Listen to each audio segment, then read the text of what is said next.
É fácil pensar que com os grandes avanços feitos em compreender e explorar a eletricidade, tenha sobrado pouco para aprender. Mas não é assim. Por exemplo, fazer circuitos cada vez menores implica que uma característica da eletricidade, conhecida por mais de um século, se tornou cada vez mais problemática: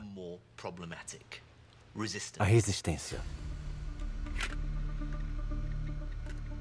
O chip de computador deve ser constantemente resfriado.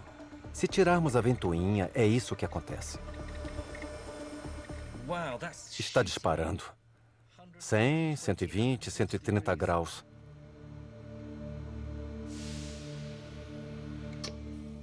200 graus e apagou. Apenas alguns segundos e o chip ficou cozido. Como os elétrons circulam pelo chip, eles não se mexem livremente. Eles batem nos átomos de silício. E a energia perdida pelos elétrons produz calor. Às vezes, isso é útil. Inventores criaram aquecedores elétricos e fornos. E sempre que havia brilho incandescente, nascia uma lâmpada. Mas resistência em aparelhos eletrônicos e linhas de força desperdiça muita energia. E é um grande problema.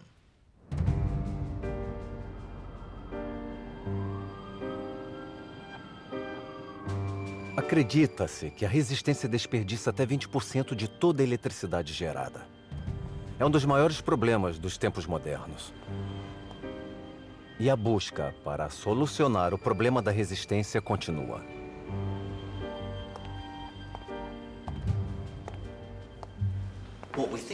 O que entendemos como temperatura é, na verdade, quantos átomos vibram em um material.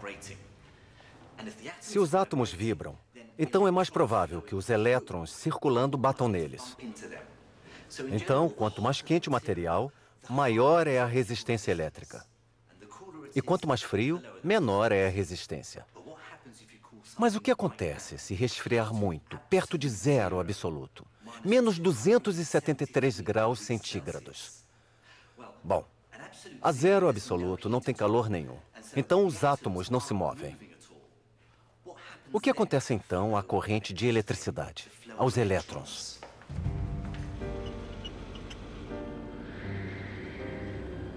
Com um aparelho especial chamado criostato, que resfria perto do zero absoluto, é possível descobrir.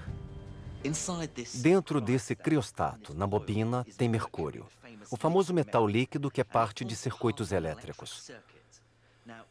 Este equipamento aqui mede a resistência do mercúrio. Mas veja o que acontece quando desço o mercúrio para a parte mais fria do criostato.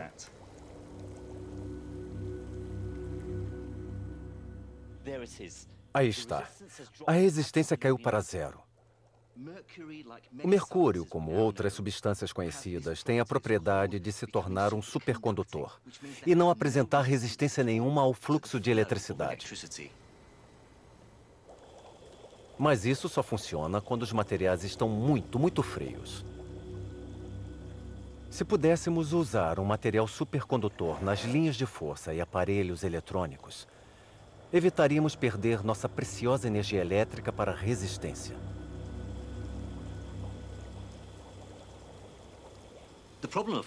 O problema aqui era que os supercondutores tinham que ficar em temperaturas muito baixas.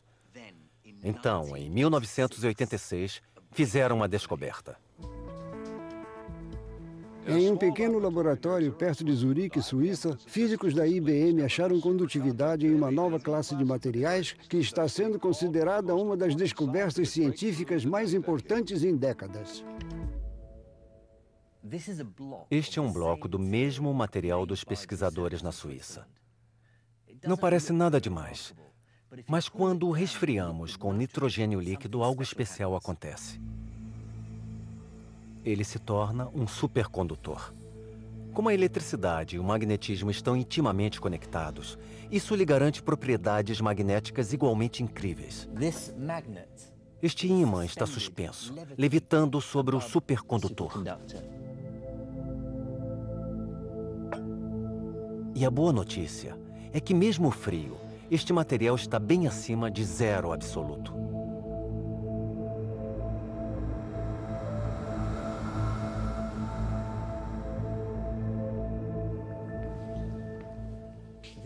Estes campos magnéticos são tão fortes que, além de aguentar o peso deste ímã, também devem aguentar o meu peso. Eu vou levitar. É uma sensação muito esquisita.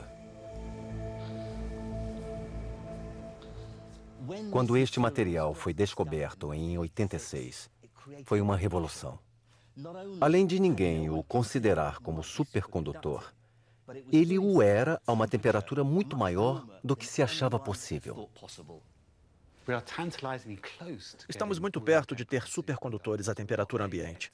Ainda não chegamos lá, mas um dia encontraremos um novo material e o usaremos nos equipamentos eletrônicos para construir um mundo melhor, mais barato e sustentável. Os materiais produzidos hoje com essa propriedade funcionam na temperatura do seu freezer. Mas os teóricos não conseguem explicar esses supercondutores.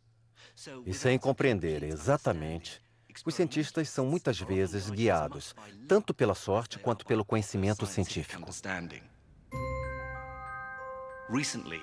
Recentemente, um laboratório no Japão fez uma festa, na qual eles combinaram os supercondutores com uma variedade de bebidas alcoólicas.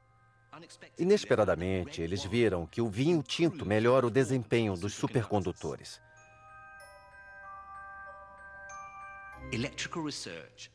A eletricidade agora tem uma nova chance de revolucionar o mundo, se supercondutores à temperatura ambiente forem encontrados.